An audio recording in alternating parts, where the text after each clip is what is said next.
Hello everyone, Buddha academy के YouTube channel पर फिर से स्वागत है आपका। हम पढ़ने वाले हैं आज का नया टॉपिक जिसका नाम है एनवायरनमेंट का सेक्शन, और हमने 4 पार्ट की वीडियो ऑलरेडी डिस्कस कर चुके हैं। तो शुरू करेंगे आज पार्ट 5 का वीडियो एनवायरनमेंट का, ठीक है। तो हर वीडियो आपके लिए बहुत ज़्यादा इम्पॉर्टेंट है। एक वीडियो कम से कम 1 से 2 नंबर या 3 नंबर तक आपको दे सकता है बहुत इजीली, ठीक है। एज ए समरी पढ़ना है, ज़्यादा डीपली में नहीं जाना है, ठीक है। एज ए कहानी की तरफ पढ़ना है, और कहानी की तरफ पढ़कर हम बहुत आसानी से नंबर को गेन कर सकते हैं, ठीक है। तो आज का लेते हैं टॉपिक। आज स्पेशली हम पढ़ेंगे जानवरों के बारे में, ठीक है। तो शुरू करते हैं आज का। देखते हैं पहला टॉपिक क्या है। तो पहला टॉपिक है बाघ के बारे में। तो बाघ के बारे में क्या है पढ़ना है, और क्या एनसीईआरटी का था, दोनों फैक्ट के बारे में पढ़ना है, ठीक है। उन फैक्ट को एग्जाम तक, फिलहाल तो एग्जाम तक हमें याद रखना है, ठीक है। तो यहाँ पर बाघ है, बाघ के बारे में कुछ एनसीईआरटी फैक्ट है, कुछ और अपनी भी जानकारियाँ हैं। तो दोनों जानकारियों को एक साथ पढ़ेंगे, ठीक है। तो पहला पॉइंट हमें बताया जा रहा है कि बाघ हमसे 6 गुना बेहतर देख सकता है, ठीक है। यानी बाघ की जो देखने की क्षमता हमसे क्या है, 6 गुना बेहतर है, ठीक है। दूसरा पॉइंट क्या बोल रहा है, बाघ की मूछें इतनी संवेदनशील होती है जो हवा में कंपन को भी महसूस करती है। यानी जो हवा में जो वाइब्रेशन होता है उसको भी वो फील कर सकती है उनकी मूछें, ठीक है। अगला पॉइंट देखते हैं। इनकी मूछें इनको रात में गमन करने के लिए सहायक होती हैं, ठीक है, और उनके शिकार करने में भी सहायता करती है, ठीक है। तो इनकी मूछें जो होती हैं यहाँ पर देख सकते हैं, इतनी पतली होती हैं, और एक क्या करती हैं, एक संवेदनशील अंग की तरह काम करती हैं, ठीक है। जैसे हम लोग की मूछें बस थोड़ा सा ठंडे को बचा सकती हैं और कुछ करती हैं नहीं, ठीक है। लेकिन इनकी मूछें जो होती हैं इनको क्या करती हैं, इनको सतर्क करती हैं, ठीक है। किस तरह के सतर्क करती हैं, मान लीजिए कोई जानवर आ रहा है, और मान लीजिए कोई पक्षी, मान लीजिए कोई पेड़ है, ठीक है ना। तो इनकी जो मूछें होती हैं अंतर कर सकती हैं कि जो आवाज़ आ रही है, जो पेड़ की आवाज़ है कि जानवर की आवाज़ है, ठीक है। तो इनकी मूछें इतनी मतलब कि संवेदनशील होती है, उन चीज़ों को भाप लेती हैं। तो यही बता रहा है कि इनकी मूछें इनको रात में गमन करने के लिए सहायक होती हैं और उनके शिकार करने में भी सहायता करती हैं, ठीक है। अगला पॉइंट क्या बोल रहा है, बाघ की सुनने की क्षमता इतनी संवेदनशील है कि वो पक्षियों की खड़खड़ाहट तथा जानवरों के घूमने के खड़खड़ाहट में अंतर कर सकता है। इतनी सेंसिटिव उनकी क्या है, सुनने की क्षमता है कि अगर पेड़ की आवाज़ है, पेड़ की पत्तियों के खड़खड़ाहट की आवाज़ है तब भी वो समझ सकता है, या फिर कोई जानवर के खड़खड़ाहट की आवाज़ है तब भी वो समझ सकता है। इतनी संवेदनशील उनकी कानें हैं, ठीक है। अगला पॉइंट बोल रहा है, इंपॉर्टेंट पॉइंट है कि इनकी कान अलग अलग दिशा में घूम सकते हैं। जैसे हम लोग का कान क्या है, फिक्स है, एक ही जगह रहते हैं, लेकिन इनके कान क्या कर सकते हैं, घूमते रहते हैं। इनसे क्या होगा देखिएगा, जिसकी वजह से वह चारों ओर की आवाज़ को सुन सकते हैं, ठीक है ना। तो जो इनके कान, हम लोग का कान है फिक्स है, लेकिन उनका कान क्या करता है, घूमता रहता है। उसका क्या फ़ायदा है, फ़ायदा क्या है कि उसकी वजह से चारों तरफ की आवाज़ों को महसूस कर सकता है और सुन सकता है, ठीक है। यहाँ आप देखिएगा, एक बाघ के पास अलग अलग आवाज़ होती है। जैसे मादा बाघ के लिए अलग और गुस्से के लिए अलग। जैसे हम लोग इंसान हैं तो प्यार से बात करते हैं तो कैसे बात करते हैं, फिर गुस्सा हो जाते हैं तो कैसे बात करते हैं, तो उसी तरह जानवरों के पास भी क्या होती है, अलग अलग आवाज़ें हो जाती हैं। मादा के लिए अलग, और गुस्सा आते हैं तो जानते दहाड़ते हैं, ठीक है। अगला पॉइंट क्या बोल रहा है कि इनकी दहाड़, वो बाघ दहाड़ सकता है और की दहाड़ 3 किलोमीटर तक सुनी जा सकती है। ये है इंटरेस्टिंग फैक्ट अबाउट टाइगर के बारे में, ठीक है। तो आपको बेसिकली इसके बारे में जानना चाहिए, यहीं से आपका प्रश्न बन जाता है। चलिए अगले जीव के बारे में पढ़ते हैं। यहाँ पर डेंजर टू एनिमल। अब देखिए जो बाघ है ना, जैसे मैंने अभी बाघ के बारे में बात किया कि बाघ इतना संवेदनशील है कि हवा में कंपन को भी फील कर सकता है। अब कोई जानवर जा रहा है, कोई जीव जा रहा है, या खड़खड़ाहट हो रही है, पक्षियों खड़खड़ाहट, उसको भी महसूस कर सकता है। लेकिन बाघ की कंडीशंस क्या है, इस टाइम बाघ खतरे में है, बाघ विलुप्त होने की कगार पर स्थिति मतलब आ गया है। ऐसा क्यों, उसके बारे में बोल रहा है कि डेंजर टू एनिमल, जानवर इतने सतर्क होते हैं फिर भी क्या है, खतरे में है। देखिएगा पहला क्या पॉइंट बोल रहा है, बाघ सबसे सतर्क जानवर है फिर भी आज क्या है, खतरे में। तो ये हमने पढ़ा कि बाघ क्या है, इतनी सेंसिटिव उसके कानें हैं, उसकी मूछें, फिर भी क्या है, खतरे में है। हाथी को उसके दांत के लिए मारा जाता है। देखिए जानवर क्या है, खतरे में है, खतरे में होंगे तो कुछ कारण होगा, ठीक है ना। तो बाघ का स्पेशली जो मारा जाता है उसको खालों के लिए मारा जाता है। हाथी को मारा जाता है किस लिए, उसके दांत के लिए मारा जाता है, ठीक है। गैंडा को उसके सींग के लिए कि मारा जाता है। और मगरमच्छ होते हैं, सांप होते हैं, उनके क्या होता है, स्किन के लिए उनको मार दिया जाता है, ठीक है ना। तो जानवर खतरे में क्यों, इसलिए खतरे में क्योंकि उनके मारकर उनके अलग अलग हिस्सों का किसी न किसी रूप में हम लोग प्रयोग करते हैं, इसलिए वो क्या हो गए हैं, खतरे के कगार पर आ गए हैं। और जो प्राकृतिक आवास है उसको भी कहीं न कहीं हमने समाप्त कर दिया, इसलिए क्या हो गए हैं, जानवर विलुप्त होने के कगार पर आ गए, ठीक है। तो प्राकृतिक आवास किसे कहेंगे, जंगल को कह देंगे, ठीक है। तो जंगल क्या है, प्राकृतिक आवास है, ठीक है। यहाँ पेड़ पौधे क्या है, प्राकृतिक आवास है पशुओं के लिए। यहाँ पर अगला पॉइंट क्या बोल रहा है, कस्तूरी हिरण को उस सुगंध के लिए मारा जाता है, जो इत्र बनता है ना, सेंट बनता है, तो इनको मार कर क्या किया जाता है, सुगंध बनाया जाता है, ताकि यहाँ पे क्या बोल रहा है, कस्तूरी हिरण को उनके सुगंध के लिए मारा जाता है ताकि इत्र बन सके, यानी यहाँ पर सेंट की बात की जा रही है, ठीक है। अगला पॉइंट है, एक उसको जानना चाहिए, जिम कॉर्बेट राष्ट्रीय पार्क उत्तराखंड में है, ठीक है ना। और किस लिए फेमस है, आपको जानना चाहिए, टाइगर के लिए फेमस है। अगर मैं गलत नहीं हूँ तो भारत का पहला राष्ट्रीय उद्यान है, आपको याद रखना चाहिए, जिम कॉर्बेट राष्ट्रीय पार्क उद्यान, ठीक है, उत्तराखंड में है। और किस लिए फेमस है, टाइगर्स के लिए फेमस है, ठीक है। यहाँ पे और बात की जा रही है, घाना भरतपुर राजस्थान में राष्ट्रीय उद्यान है, ये भी क्या है, ये पक्षियों के लिए फेमस है, पक्षियों की वैरायटी के लिए फेमस है, ठीक है ना। और अगर इसका नाम, अगर पूरा नाम शायद है केवलादेव, ठीक है ना, केवलादेव भरतपुर राजस्थान में राष्ट्रीय उद्यान है। और ये किस लिए फेमस है, यहाँ पक्षियों के लिए फेमस है। तो यहाँ जिम कॉर्बेट राष्ट्रीय पार्क की बात की जा रही है। और यहाँ पर घाना जो है, घाना भरतपुर राजस्थान में है, ये भी क्या है, राष्ट्रीय उद्यान है। किस लिए फेमस है, यहाँ पर विश्व में अलग अलग प्रकार की जो पक्षियों की प्रजातियाँ पाई जाती हैं, यहाँ पर आपको पाई जाती हैं, ठीक है। और इन क्षेत्रों में न तो जंगल समाप्त कर सकते हैं और नहीं क्या कर सकते हैं,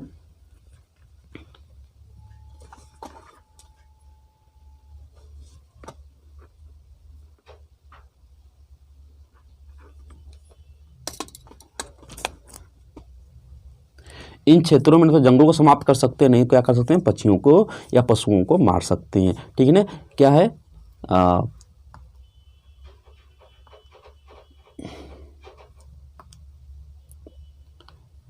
नहीं पशुओं को मार सकते हैं। तो ये आपको इंटरेस्टिंग पॉइंट है, इसके बारे में राष्ट्रीय उद्यान के बारे में आपको जानना चाहिए। चलिए अगला पॉइंट आते हैं। अब यहाँ पर बात की जा रही है जहरीले सांप के बारे में, ठीक है ना।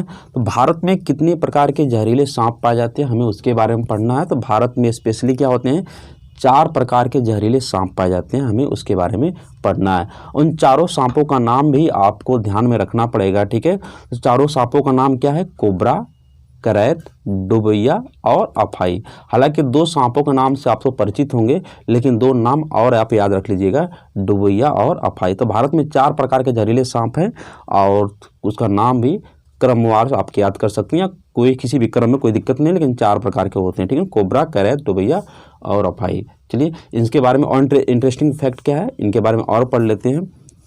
अब यहाँ देखिएगा, हम सीधे बोल रहा है कि सांप के 2 नुकीले खोखले दांत होते हैं। देखिए जो सांप के दांत होते हैं ना, ये जैसे हम लोग का दांत भरा हुआ होता है ना, इनके दांत भरे हुए नहीं होते, बीच में क्या होते हैं, होल होता है, ठीक है ना। ये बोल रहा है कि सांप के 2 खोखले दांत होते हैं, इन्हीं नुकीले दांतों से जहर व्यक्ति के अंदर जाता है, ठीक है।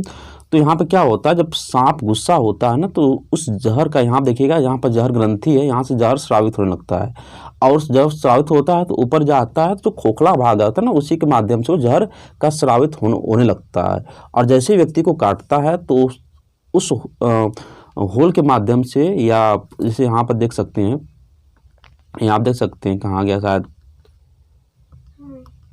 स्नेक बाइट, कहाँ गया, ठीक है। तो जैसे ही व्यक्ति को काटेंगे क्या होगा, उस दांत जो होल होगा उससे जहर स्रावित होगा और व्यक्ति के शरीर में प्रवेश कर जाता है, ठीक है। तो यही बोल रहा है कि सांप के 2 नुकीले खोखले दांत होते हैं, इन्हीं नुकीले दांतों से जहर व्यक्ति के अंदर जाता है। सांप काटने की दवा सांप के जहर से ही बनाई जाती है, बहुत इंटरेस्टिंग फैक्ट है, आपको जानना चाहिए, ठीक है। और जो सभी सरकारी हॉस्पिटलों में क्या है, उपलब्ध है, किसकी दवा, सांप काटने की दवा, जो क्या है सभी हॉस्पिटलों में उपलब्ध है, आपको जानना चाहिए। आगे आते हैं, चलिए अब देखिएगा, हमने पढ़ा था कि भारत में कितने प्रकार के सांप पाए जाते हैं जहरीले, तो कोबरा है, करैत, डुबैया और अफाई 4 प्रकार के होते हैं, ठीक है। और जो सांप पकड़ते हैं या जो सांपों का काम करते हैं उनको सफेरा कहा जाता है। और हमारा एनसीईआरटी कहता है कि सफेरा के एक और नाम से जाना जाता है, जिसको बोलते हैं कालबेलियास, ठीक है। तो सफेरा को कालबेलियास भी कहा जाता है, आपको याद रखने की ज़रूरत है, ठीक है। अगला पॉइंट पढ़ते हैं, नाक गुम्फन संरचना। देखिए नाक गुम्फन क्या होता है, पहले इसके बारे में बात कर लेते हैं कि जैसे नाक बैठता है ना, जिस आकृति में, जैसे मान लीजिए नाक ऐसे बैठ गया तो इसी आकृति को क्या बोलेंगे, कोई भी सांप जिस आकृति में बैठता है, जिस आकार में बैठता है, उसको क्या बोलते हैं, नाक गुम्फन बोलते हैं। ठीक है, तो नाक गुम्फन संरचना से क्या बनाई जाती है, रंगोली बनाई जाती है, आपको याद रखना चाहिए। ठीक है, सांप, सपेरा सांप काटने को उसकी काटने के मार्ग से पहचानता है। अब देखिएगा सभी सांपों की अलग अलग क्या होते होंगे, दांतों के होंगे, दांत होते होंगे, उनके अलग अलग दांत का आकार होते होंगे। तो जैसे ही व्यक्ति को काटेगा तो उसके दांतों के आकार से जिस तरह काटा रहेगा, ठीक है ना, सपेरा उसको पहचान जाता है कि कौन सांप इसको काटा होगा। तो यही बोल रहा है कि सपेरा सांप काटने को उनकी काटने के मार्ग से पहचानता है। ठीक है, सपेरा जंगलों में पौधों से क्या करता है, जड़ी बूटियां इकट्ठा करता है और सांप काटने की दवाई बनाता है। ठीक है, अगला पॉइंट है, सांप किसान के लिए उपयोगी है क्योंकि चूहों को खा जाता है। अब देखिएगा सांप को भी किसान का मित्र कहा जाता है और केचुओं को भी किसान का मित्र कहा जाता है। ठीक है ना, लेकिन सबसे ज़्यादा अगर मित्र किसी की बात आएगी तो केचुआ होता है, क्योंकि मिट्टी को क्या करता है, वो एक प्रकार से मिट्टी के अंदर रास्ता बनाकर मिट्टी को क्या बना देता है, उपजाऊ बना देता है। ठीक है, और सांप क्या करता है, बस चूहों को काटता है, जिस चूहों को काट देता है, ठीक है, सॉरी चूहों को खाता है और चूहों को खा लेता है तो चूहे बचेंगे नहीं, तो क्या करेंगे, फसल को बर्बाद नहीं करेंगे। ठीक है, अगला पॉइंट क्या बोल रहा है, नाक गुम्फन संरचना रंगोली में, ठीक है, रंगोली में बनाई जाती है, हमने वहीं पढ़ा भी है। ठीक है, तथा इसका सजावट के रूप में कहाँ प्रयोग किया जाता है, सौराष्ट्र गुजरात में, तथा दक्षिण भारत में इसका प्रयोग किस लिए किया जाता है, सजावट के लिए किया जाता है। तो नाक गुम्फन संरचना किस किस काम आती है, तो रंगोली में और सजावट के रूप में भी काम आती है। कहाँ पर, गुजरात में और दक्षिण भारत में। ठीक है, दो इंटरेस्टिंग पॉइंट यहाँ पर पढ़ना चाहिए। चलिए यहाँ पर बात की जा रही है डाइजेस्टिंग सिस्टम की। ठीक है, जैसे हमारा एनसीईआरटी में क्या है, हमारा पर्यावरण में 6 थीमें हैं। ठीक है ना, जिसमें क्या है, भोजन भी है, तो भोजन के अंतर्गत एक टॉपिक हमारा आ जाएगा। ठीक है ना, जिसका नाम है टेस्ट टू डाइजेस्ट। ठीक है, यहाँ पर बात की जा रही है, देखिएगा यहाँ पर, इससे पहले एक चीज़ और दिखा देता हूँ आपको। यहाँ पर एक कहानी है, ठीक है ना, यहाँ पे कहानी है एक सैनिक की, जिसको क्या होती है, गोली लगी होती है। ठीक है, एक डॉक्टर होते हैं जिसका नाम बोरमेट है, वो क्या करते हैं, उनका इलाज करते हैं। तो इलाज करते करते वो जब पाते हैं कि जहाँ पर गोली लगी होती है, बार बार इलाज करते हैं, तो वहाँ पर एक जूस स्रावित होता है, जो क्या होता है, अम्लीय होता है। वो जूस क्या करता है, खाने को पचाने का काम करता है। ठीक है ना, तो वही काम बताया जा रहा है। और हमारे पेट का टेम्परेचर भी यहाँ बताया जा रहा है कि हमारे पेट का टेम्परेचर कितना होता है, 30 डिग्री सेल्सियस होता है। ठीक है ना, यहाँ पर कहानी पढ़ लेते हैं। कहानी एक सैनिक की, जिसे गोली लगी थी, उसकी पीठ में छेद हो गया था, सॉरी पीठ में नहीं, पेट में होना चाहिए। ठीक है, पेट में क्या हो गया था, छेद हो गया था पेट में। डॉक्टर बोरमेट कई सालों से इसका इलाज करते हुए पाया कि कुछ अम्लीय जूस होते हैं जिसकी वजह से खाना पच जाता है। उन्होंने जूस को बाहर निकाला, सोचा कि इनको अगर बाहर भी 30 डिग्री सेल्सियस पर रखा जाए तो खाना पचता है कि नहीं पचता है। ठीक है, तो उन्होंने क्या किया, पचता है कि नहीं। बाद में उन्होंने उबली मछली को डाला, वह पच गया, लेकिन शरीर में पचने की अपेक्षा अधिक समय लगा। देखिए क्या हुआ, जो डॉक्टर बोरमेट थे, तो उन्होंने क्या किया कि इस पेट का टेम्परेचर कितना होता है, 30 डिग्री सेल्सियस होता है। उसमें जो जूस होता है अम्लीय होता है, और अम्लीय जूस क्या करता है, हमारे खाने को पचाता है। तो उनके दिमाग में बात आया कि अगर जूस को बाहर निकाल कर देखें और जहाँ भी उसको रखें, जिस जहाँ पर, उसका भी तापमान कितना रख दें हम, 30 डिग्री रख दें, तो क्या वो पचेगा कि नहीं पचेगा। जब उन्होंने ऐसा करके देखा तो उन्होंने पाया, हाँ सच में क्या हो रहा है, पच गया।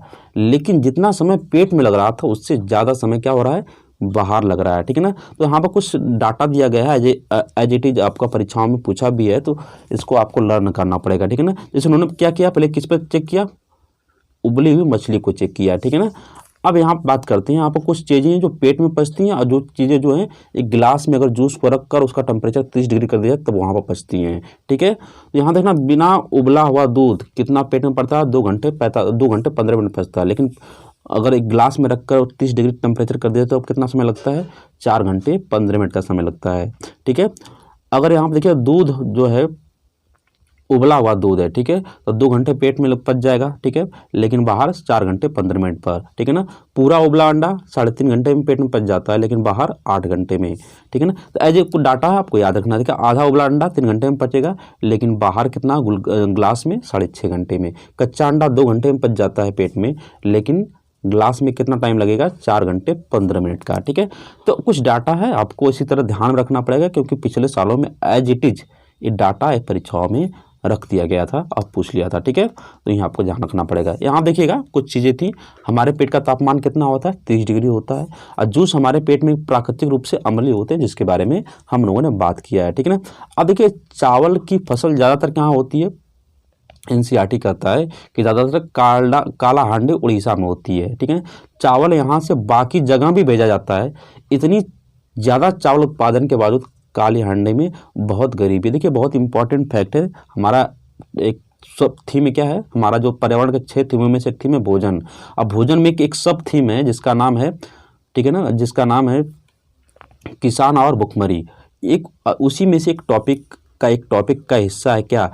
चावल की फसल ज़्यादातर क्या होती है? काला हांडी उड़ीसा में होती है और चावल यहाँ से बाकी जगहों पर भेजा जाता है। इतना ज़्यादा चावल उत्पादन के बाद काला हांडी में क्या है? बहुत गरीबी है, ठीक है। तो ये इंपॉर्टेंट पॉइंट है उसी का, ठीक है ना। उसी का हिस्सा है सब थीम का, किसका? किसान और भुखमरी का, ठीक है। और मैं यहाँ पे कपड़े की बात की जा रही है। मलमल के कपड़े का उपयोग छानने के लिए किया जाता है, ठीक है ना। किसी चीज़ को छानने के लिए किया जाता है। ये वहाँ पे एनसीईआरटी है, वहाँ पे कहानी है, वहाँ पे कस्बा है जिसका नाम है अत्रेयापुरम। वो कहाँ पर है? तो आपको जानना चाहिए कहाँ पर है। ये आंध्र प्रदेश में है, ठीक है। चलिए एक पॉइंट और यहाँ पर इम्पॉर्टेंट पॉइंट है, इस पर सवाल पूछा भी है पिछली बार का, ठीक है। तो यहाँ बोल रहा है ग्लास जार एवं बोतल को उसमें अचार डालने से पहले उनको अच्छी तरह सुखाया जाता है ताकि उसमें कोई नमी न बचे, ठीक है। अगर नमी रह जाएगी अचार डालेंगे तो अचार क्या हो सकता है? अचार खराब हो सकता है। इंपॉर्टेंट फैक्ट है, इस पर सवाल बना भी है तो ध्यान रखिएगा इसको, ठीक है। आगे आते हैं। अब देखिए पौधे के बारे में बात की जा रही है जो क्या होता है? मांसाहारी पौधा है जिसका नाम है घटपर्णी पौधा। घटपर्णी या इसको नेपेथेंस भी बोलते हैं, ठीक है ना। इंग्लिश में इसको पिचर प्लांट भी बोलते हैं। इस पौधे के बारे में बात करते हैं तो देखिए पौधे के बारे में इंटरेस्टिंग फैक्ट क्या कहता है एनसीईआरटी हमारा।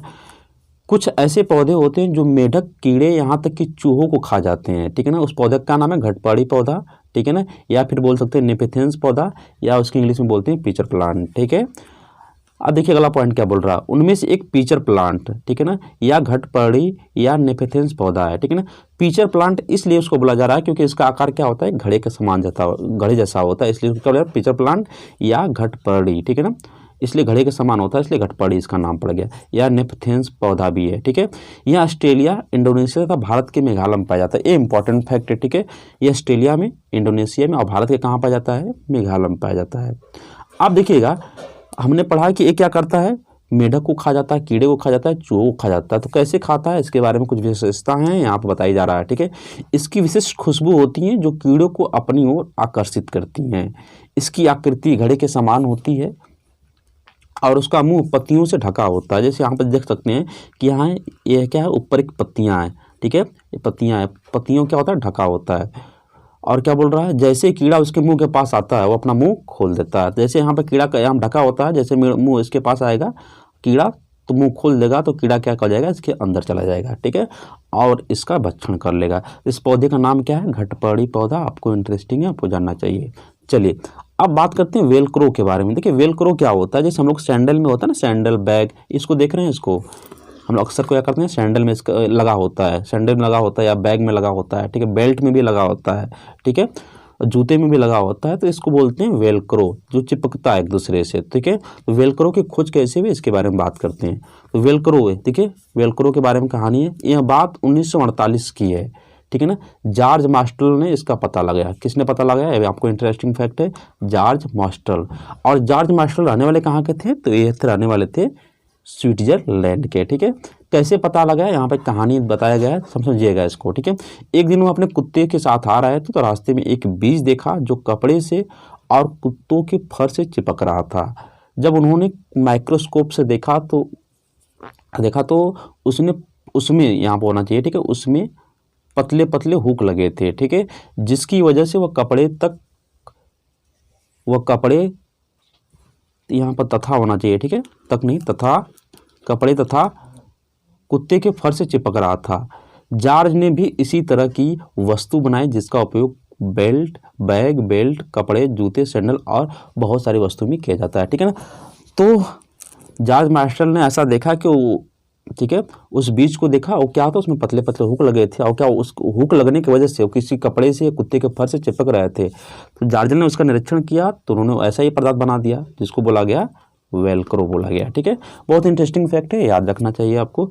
और अगला पॉइंट पढ़ते हैं, बात की जा रही है मच्छरों के बारे में। ठीक है ना, और ये हमारे खून पीते हैं, हमें रोग देकर चले जाते हैं। ठीक है ना, अब देखिए यहाँ पर मच्छरों से क्या होता है, मलेरिया होता है। तो यहाँ पर मलेरिया के बारे में बात की जा रही है। ठीक है, मलेरिया के बारे में चलिए बात करते हैं। रोनाल्ड रॉस ने मलेरिया का पता लगाया। ठीक है ना, रोनाल्ड रॉस ने पता लगाया कि मलेरिया किससे होता है, मच्छर से होता है।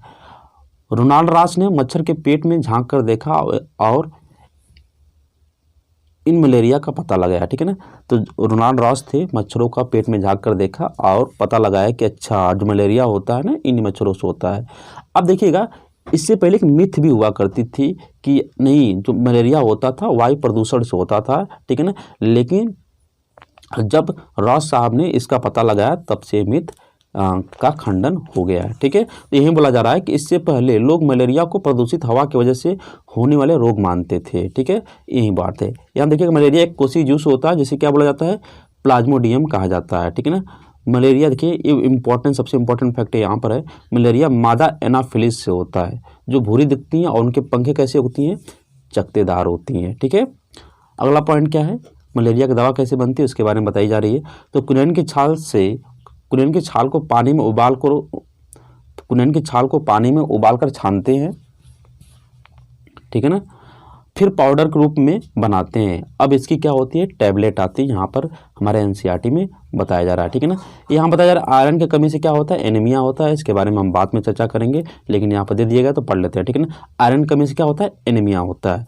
आयरन, गुड़, आंवला सभी हरे पत्तेदार सब्जियों में क्या होती हैं, पाई जाती हैं। हमको याद रखना चाहिए इसके बारे में। ठीक है, यहाँ बोला जा रहा है कि मलेरिया की दवा सिनकोना या कुनैन की पेड़ की छाल से बनाई जाती है, जो अभी हमने डिस्कस कर लिया है। ठीक है, यहाँ देखिएगा डेंगू का मच्छर साफ पानी में अंडे देता है। बहुत इंटरेस्टिंग पॉइंट है। ठीक है, गंदे पानी भी ऑप्शन दे सकता है, लेकिन आपको ध्यान रखना चाहिए डेंगू का मच्छर जो होता है साफ पानी में अंडे देता है। ठीक है ना, और यहाँ देखिएगा डेंगू कब फैलता है, अभी जान लीजिएगा, जब डेंगू अक्टूबर से दिसंबर तक फैलता है। और एक पॉइंट हम लोगों ने स्टार्टिंग में पहला वीडियो में पढ़ा था कि जो मधुमक्खियाँ होती हैं अपने अंडे कब देती हैं, तो वो भी अक्टूबर से दिसंबर तक देती हैं। तो एक कॉमन चीज़ है डेंगू के बारे में और मधुमक्खियों के बारे में। ठीक है ना, तो अंडे कब देंगे वो, अक्टूबर से दिसंबर में, और डेंगू फैलता कब है, अक्टूबर से दिसंबर तक। दोनों चीज़ क्या है, कॉमन है। यहाँ पर आपको दिमाग में दोनों चीज़ बैलेंस करके चलना चाहिए। ठीक है, अगला आते हैं। चलिए कुछ सवाल है इस पर, हमने जो पढ़ा है तो कुछ सवाल को देख लेते हैं। सांपों के बारे में सही कथन का चयन कीजिए। ठीक है, अब देखिएगा सही कथन का चयन करना है। तो हमारे देश में केवल 4 प्रकार के जहरीले सांप पाए जाते हैं, बिल्कुल सही बात है। ठीक है ना, तो हमने अभी पढ़ा है। ठीक है, कोबरा के बारे में, करैत के बारे में, डुबैया और अफाई के बारे में 4 प्रकार के पाए जाते हैं। ठीक है, कोबरा सांपों की एक जहरीली किस्म है, ये भी बात सही है बिल्कुल। ठीक है, एक जहरीले सांप के 4 खोखले दांत होते हैं, जिसके माध्यम से सांप काटने पर व्यक्ति के शरीर में जहर घुस जाता है। ठीक है, तो जहर तो घुस जाता है, बिल्कुल सही बात है, लेकिन 4 खोखले दांत नहीं होते। कितने होते हैं, 2 होते हैं। ठीक है ना, तो ये पॉइंट यहाँ पर क्या होता है, गलत होता है। सांप काटने की दवा सांप काटने से ही बनाई जाती है। ठीक है ना, और सांप के जहर से ही बनाई जाती है। ये भी बात क्या है, सही है। तो हमारा ऑप्शन ए, बी और डी क्या होगा, करेक्ट होगा। हालांकि ऐसा सवाल पूछेगा तो आपको बहुत सारे ऑप्शन बना कर देगा जिसमें ए बी डी रहेगा, जिससे आप ट्रिक मार के जाएंगे। ठीक है, आगे आते हैं। अचार भरने से पहले कांच और जार और को कांच के जार और जार को, थोड़ा सा मिस्टेक है, कांच के जार को धूप में, ठीक है ना, धूप में अच्छी तरह सुखाया जाता है। ठीक है ना, अचार भरने से पहले कांच के जार को धूप में अच्छी तरह सुखाया जाता है। ऐसा क्यों, उनमें से धूल हटाने के लिए नहीं है, ऐसा बात नहीं है। नमी को पूरी तरह हटाने के लिए, हाँ ये बात सही है। ठीक है ना, नमी नहीं हटेगी तो अचार डालेंगे तो अचार क्या हो जाएगा, खराब हो जाएगा, हमने अभी पढ़ा है। ठीक है ना, अचार को तो स्वादिष्ट बनाने के लिए बिल्कुल गलत बात है, उनका तापमान बढ़ाने के लिए ये भी नहीं बात। ठीक है ना, तो सही कारण क्या है, नमी को पूरी तरह हटाने के लिए। क्यों, अगर नहीं हटाएंगे तो अचार खराब हो सकता है। आगे आते हैं। चलिए, मच्छरों के प्रजनन को रोकने के लिए स्थिर पानी में तेल लगाने की सलाह दी जाती है। क्यों देखिएगा, पहला कारण क्या बताया गया है, तेल द्वारा मच्छरों को दूर किया जाता है। ठीक है ना, तो बात तो सही है, लेकिन ये बात तो सही है, लेकिन एक उसका उचित कारण ये है नहीं। ठीक है ना, कारण पूछ रहा है। ठीक है ना, बात तो हटता है, हमें मालूम है तेल द्वारा मच्छर को दूर कर दिया जाता है, लेकिन ये कारण नहीं है। ठीक है ना, कारण पूछ रहा हमसे, तेल से मच्छर मर जाते हैं। ठीक है ना, ये भी बात इसका उचित कारण ये भी नहीं है, ठीक है ना। मच्छर तेल की परत में फंस जाती है, ये भी उसका उचित कारण नहीं है। हमें उचित कारण पूछ रहा है, उचित कारण क्यों है, क्यों सलाह दी जाती है। यहाँ बोल रहा है तेल ऑक्सीजन की आपूर्ति को काट देता है जिससे मच्छरों का प्रजनन रुक जाता है। ये बिल्कुल क्या है, करेक्ट पॉइंट है, ठीक है ना। आपको ध्यान रखना, ठीक है ना। तेल क्या करता है, ऑक्सीजन की आपूर्ति काट देता है और मच्छरों की जो संख्या प्रजनन से बढ़ती है वो रुक जाती है, ठीक है ना। तो इसीलिए सलाह दी जाती है कि जो पानी में क्या मिला जाए, मिट्टी का तेल अक्सर करके हम लोग डालते हैं, इसलिए सलाह दी जाती है, ठीक है। आगे आते हैं, सांपों के संदर्भ में सही कथन चुनिए। हमारे देश में 4 तरह के जहरीले सांप पाए जाते हैं, बिल्कुल सही बात है। नाग जहरीले सांप की एक प्रजाति है, नाग मतलब कोबरा की बात की जा रही है, ठीक है ना। ये भी बात बिल्कुल सही है। जहरीले सांप के 4 खोखले दांत होते हैं, ये बात बिल्कुल गलत है। कितने होते हैं, 2 होते हैं, ठीक है। सांप के काटने के दवाई सांप के जहर से ही बन जाती है, ये भी बात सही है। ABD क्या है करेक्ट आंसर। हालांकि ऐसा सवाल हमने जस्ट पीछे देखे हैं हम लोग, ठीक है। आगे आते हैं, निम्नलिखित में कौन सा कथन सही है। मलेरिया तब होता है जब मादा मच्छर किसी मलेरिया के रोगी को काटने के पश्चात अन्य व्यक्ति को काटती है, ऐसा तो हमने पढ़ा नहीं है, ये बात क्या है, बिल्कुल गलत है, ठीक है। रात के समय मच्छर द्वारा काटने के कारण मलेरिया होता है, ऐसा तो बिल्कुल बात नहीं है। दिन में काटेगी तब भी मलेरिया हो सकता है, ठीक है। मलेरिया मच्छर द्वारा काटने के कारण होता है, मच्छर द्वारा तो होता है लेकिन स्पेशली किससे होता है, मादा एनाफिलीज के द्वारा होता है, ठीक है ना। ये हमें ध्यान रखना पड़ेगा। यहाँ देखिएगा मलेरिया मादा मच्छर द्वारा काटने के कारण होता है, ये सबसे क्या है परफेक्ट आंसर इसका है, इस क्वेश्चन का, ठीक है। तो ऑप्शन नंबर 4 क्या होगा, बिल्कुल करेक्ट होगा।